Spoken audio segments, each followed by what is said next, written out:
We have a date for Magic Bands. Disney has confirmed the lineup for the upcoming holiday season, and cast members are getting an extra perk. All this coming up next on Fresh Baked.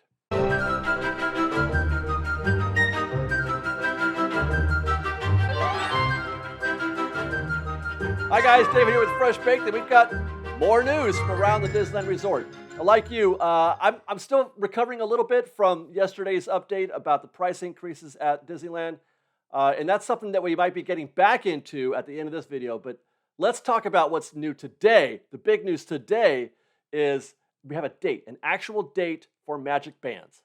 That's October 26th. Magic Bands will be available to Disneyland guests on October 26th. That's in 2 weeks. You know, it's a funny thing. As much as I believe that Magic Bands at Disneyland are mostly unnecessary, at least today. They might be more necessary in the years to come, but today they're mostly unnecessary at Disneyland. But in spite of this, I'm growing more excited, and I'm more looking forward to actually trying out these Magic Bands. Being able to just boop your way into the park and through Lightning Lane, or getting a photo pass photo seems kind of futuristic, even though they've been doing this, for years at Walt Disney World. Disneyland, we've never been really up to date with technology. We're always way behind. So it still feels futuristic here at Disneyland, this kind of technology. But in 2 weeks, I'll be getting my own Magic Band, putting it on in the morning as I get ready to go to the park and testing it out for the first time. Now, granted, there's not a lot of features right now. I just referenced basically the three major ones: gate entry, Lightning Lane, Photo Pass. And when we do test things, I'll be sure to address some of those things that I believe should be part of Magic Bands, and probably will be in the near future. Now, actually, I should correct myself, because I said before, I'm going to be back in the parks in 2 weeks to try out my Magic Band. But we'll be getting a head start. Eligible cast members, Magic Key holders, and DVC members are all going to get a chance to buy their Magic Bands a week early on October 19th. And I got to say, I feel kind of silly for looking forward to it, considering the things that I have said in the past. But I am looking forward to it. Don't judge me. Now, on the 19th, I'm wondering, that's just, like I said, a week from now, I'm wondering, for example, Batu Bounty Hunters, is that game going to be ready to go? We were just in the Galaxy's Edge a couple days ago.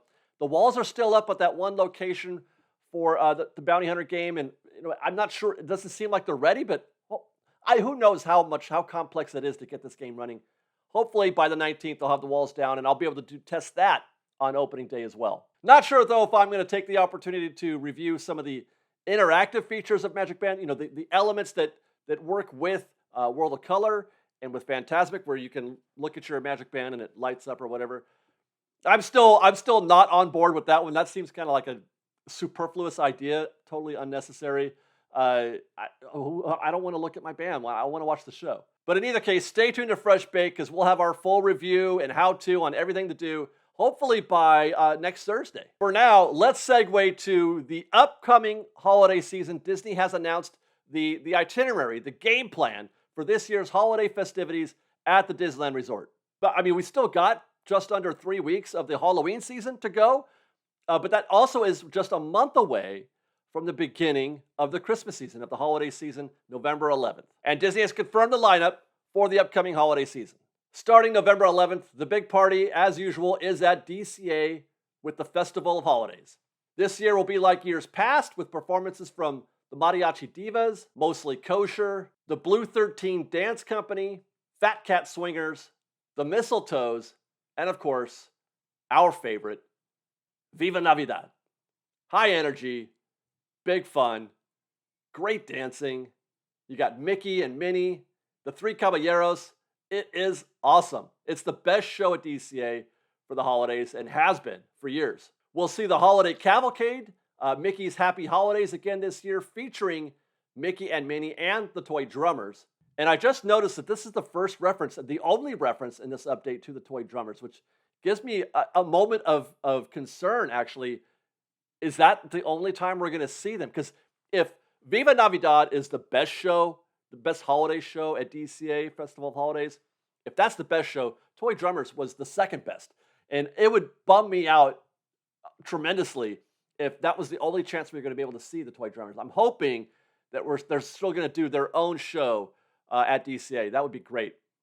Disney confirmed, of course, that World of Color Season of Light will return this year, and back at Disneyland, the Christmas Fantasy Parade, which, by the way, will be the first time we've seen a daytime parade at Disneyland since last Christmas. And can I just say that whenever I look back at the Christmas parade footage, it always makes me happy, but especially the daytime parade as opposed to the nighttime parade.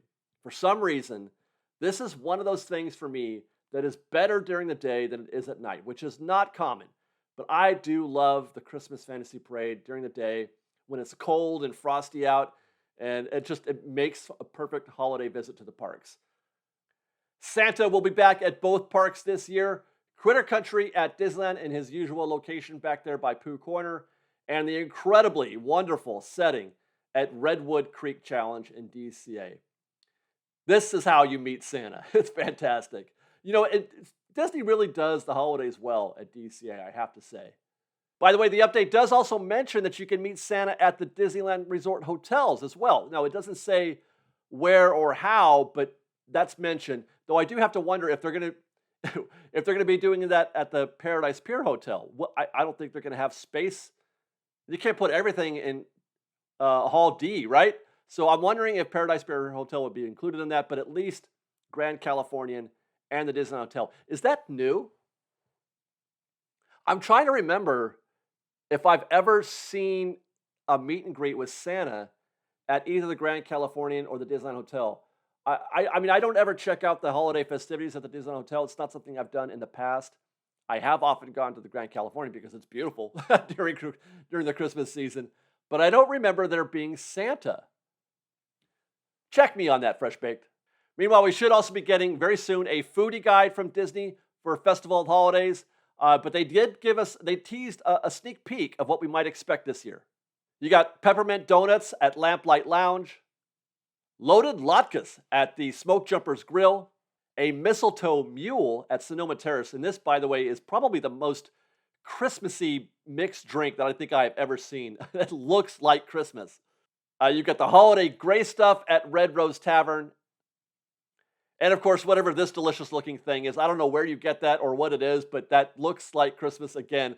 It looks all warm and cozy, and I want to drink it by a fire, which we could do if you're visiting the Grand Californian. As for Festival of Holidays, we're expecting the usual booths this year.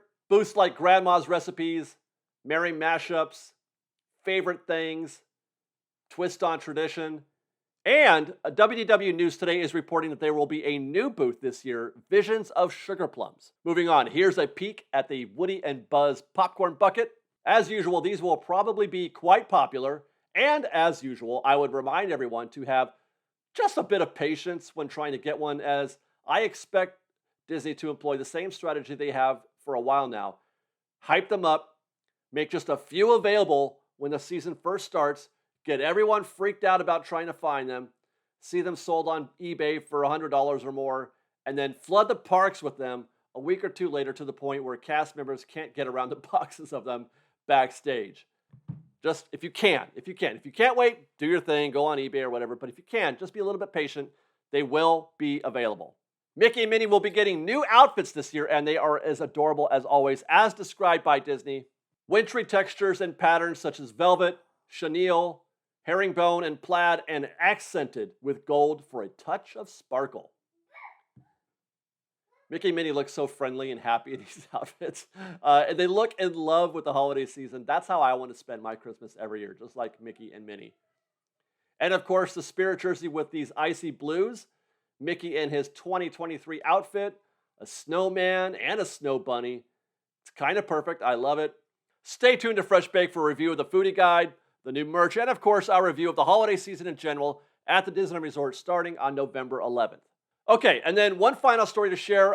Recently, WDW News Today reported that Disney cast members were offered a perk as part of their employment with the Disney company. They were given an option to choose as a perk between main gate entry or a subscription to Disney Plus, a bundle, a package that included Hulu, etc. And that was a one or the other. You had to choose between main gate entry or Disney Plus. And I mean, it seems obvious, and Disney did get a bit of grief in social media, etc., for that for that choice that they were asking cast members to make. Don't get me wrong, Disney Plus is great. I love Disney Plus, but I mean, even the package is maybe a $20 value per month, $20 per month. So it seemed like it was kind of easy to choose the main gate entry. But per WDW News Today, they have updated this story, and Disney has updated their position on this perk. They are now offering both. They're not going to ask cast members to choose between main gate entry or Disney Plus. Cast members get both. So that's good news for cast members. And with that, I'll conclude with I want to talk to you guys just for a minute about, I mentioned earlier the reaction to yesterday's news about the price increases at the Disneyland Resort. In our video that we did yesterday, I mentioned that I'm mostly in the camp that price increases at Disneyland are kind of no big deal. I mean, I'd rather they didn't. I definitely, and I would prefer that they make the place as affordable as possible. But I understand they're part of business. It's, we've been dealing with price increases every year for as long as I can remember. And that's just basic economics 101. The price of a product or service will be whatever it is that the market will bear. The market determines the price of a product in a free market economy. And I think it goes without saying that at present, the market is bearing those prices. But something that I mentioned in yesterday's video and then again on social media is that I was wondering, how long can they sustain this? Is Disney's strategy of monetizing and finding every angle they can to create more income, is that starting to create some fatigue with Disney guests? And there were many, obviously, that agree with this. It's a popular thing to, yell at Disney about increasing prices. But I was kind of happy, in a way, to see the response from some of the folks on social media and in comments talking about how Disney does still deliver. Disneyland does still deliver. They were understanding of the price increases, and they were still happy to support the Disney company. And as I mentioned, that I was kind of touched by that in a way, because it's one thing to shake your fist and be angry, but it's kind of difficult to reconcile being both upset and happy with the company at the same time. And it's something that I encounter often. The more I report on Disney, the more I am exposed to things that I'm not happy with, but I still am able to find a place where I can enjoy and love Disney. I don't agree with everything that the Disney company does, but one thing that I'm absolutely sure of is that I'm 100% in love with Disneyland as a place. Going to Disneyland makes me happy. The park delivers. Talking and thinking about the Christmas holiday season, thinking about magic bands and new merchandise and new foods, and thinking about Mickey and Minnie's Runaway Railway, which is coming very soon in January. I'm thinking about that. Makes me happy. I guess what I'm saying is that it is possible to hold Disney accountable for their decisions and still love and support and go to the park. It doesn't have to be a zero-sum game.